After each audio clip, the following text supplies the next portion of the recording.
Sabe, quando a gente pensa em piratas, o nome que geralmente vem à cabeça é Barba Negra, certo?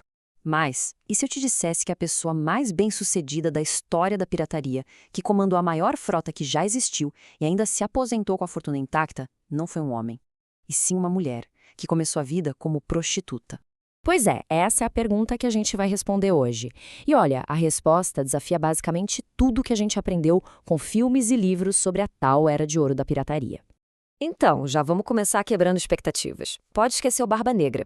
Ele é super famoso, claro, mas o poder e o sucesso dele não chegam nem perto dos da nossa protagonista. A história real é muito, mas muito mais impressionante. Dá uma olhada nessa escala. É absurdo. A gente está falando de 1.800 navios sob o comando da Qin Shi. E o Barba Negra? Tinha quatro. Quatro. Isso não é nem comparação, é um massacre de números. Só isso já dá uma noção do nível de poder que a gente vai desvendar aqui. Ok, vamos mergulhar de cabeça nisso. Como é que uma mulher numa sociedade super patriarcal sai de uma condição tão humilde para comandar um verdadeiro império nos mares? A história da ascensão dela é basicamente um manual de estratégia e poder. A Qin Shi nasceu lá por 1775, na pobreza extrema, tanto que nem nome de registro ela tinha. O primeiro campo de batalha dela foi um bordel flutuante em Cantão. Foi ali que ela aprendeu a ler as pessoas, a negociar, a sobreviver. Um começo bem improvável para a futura rainha dos mares, né? A grande virada na vida dela acontece em 1801. Ela se casa com um comandante pirata famoso, o Cheng Yi, mas ela impõe uma condição. Ela queria poder, participação igual nas decisões da frota. 6 anos depois, o Cheng Yi morre, misteriosamente. E a Qin Shi não perde um segundo. Ela se move rápido, costura alianças, firma uma parceria com o filho adotivo Shang Po-tsai e assim garante o controle total da frota. E com o poder nas mãos, ela não só manteve a frota que herdou, ela transformou na maior força naval pirata que o mundo já viu. Sem exagero. 80.000 pessoas. Para a gente ter uma ideia do que isso significa, é mais que o dobro do pessoal da famosa Invencível Armada Espanhola. Ela comandava um exército flutuante que era maior do que muitas marinhas de países inteiros na época. E a organização dela era uma coisa de outro mundo. Ela não era só a capitã de um navio, ela era comandante em chefe de uma confederação de 6 frotas. Cada uma tinha sua própria bandeira, seus próprios líderes, mas no fim do dia, todas respondiam a ela. A frota da Bandeira Vermelha era o comando direto dela. E o que ela fazia ia muito além de saquear navios.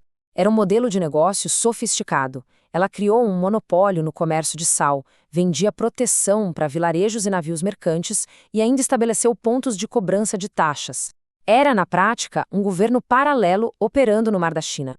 Agora, para manter a ordem no império desse tamanho, com tanta gente diferente, ela precisava de regras, e as regras dela eram absolutas. Um código de leis conhecido como o Código da Bandeira Vermelha. E esse código era brutal, mas funcionava que era uma beleza. Desobedeceu uma ordem, decapitação. Roubou do fundo comum, pena de morte. Mas o mais surpreendente, de longe, eram as regras sobre as mulheres capturadas. Estupro era punido com a morte. Isso era algo que simplesmente não existia no mundo da pirataria e que garantia uma disciplina de ferro na frota dela. Certo, mas como é que essa força super organizada se saiu contra as superpotências da época? A resposta? Incrivelmente bem. A frota da Bandeira Vermelha não só sobreviveu, como derrotou várias e várias vezes as forças do Império Chinês, dos portugueses e até dos britânicos que tentaram dar um fim no reinado dela e falharam miseravelmente. O domínio dela era tão absoluto, o medo que ela impunha era tão grande, que tem um caso famoso em que o almirante da marinha chinesa, encurralado e prestes a ser capturado, preferiu tirar a própria vida. Isso mostra um nível de poder até psicológico que ela tinha. Só que nenhum império dura para sempre, né? Mesmo depois de vitórias impressionantes, a união das marinhas chinesa e portuguesa, que tinham navios mais modernos, começou a virar o jogo. Mas a Qin Shi, como a estrategista genial que era, não viu isso como uma derrota iminente.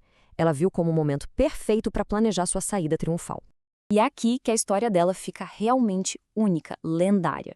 Ao invés de lutar até o fim, ser capturada ou morta, ela decidiu negociar a própria aposentadoria. E essa negociação foi talvez a maior vitória da vida dela. A genialidade dela aqui é de outro nível. O governo ofereceu anistia, mas com termos bem ruins. Ela não só rejeitou, como lançou um último grande ataque, só para mostrar que ela ainda mandava no jogo. E aí, numa jogada de mestre, ela foi negociar pessoalmente, desarmada. Ela não foi pedir, ela foi ditar os termos da rendição. E os resultados? Inacreditáveis. Ela conseguiu perdão total para mais de 17 mil piratas. Ela conseguiu permissão para manter toda a sua fortuna acumulada e ainda garantiu que seu parceiro, o Cheng Po, ganhasse um cargo importante no governo. Nenhum outro pirata na história chegou nem perto de conseguir um acordo desses. Pensem bem nisso. A maior pirata de todos os tempos não morreu em batalha, não foi para a forca. Ela se aposentou por conta própria, abriu um negócio, virou uma empresária rica e respeitada e morreu de causas naturais aos 69 anos. A história dela simplesmente quebra todos os estereótipos. De prostituta a comandante de um império no mar, ela enfrentou as maiores potências do mundo e venceu, mas venceu nos seus próprios termos. Um legado de poder, inteligência e estratégia que é incomparável. Da ascensão estratégica dela até essa aposentadoria super calculada, a jornada é cheia de momentos incríveis. Fica aí a pergunta: qual parte dessa história toda mais impressionou? Deixe um comentário aqui embaixo dizendo qual parte da história dela chama mais atenção e aproveita para sugerir temas que vocês gostariam de ver nas nossas próximas análises. E, claro, se curtiu descobrir essa história fantástica, não esquece de se inscrever no canal para não perder as próximas. Até mais!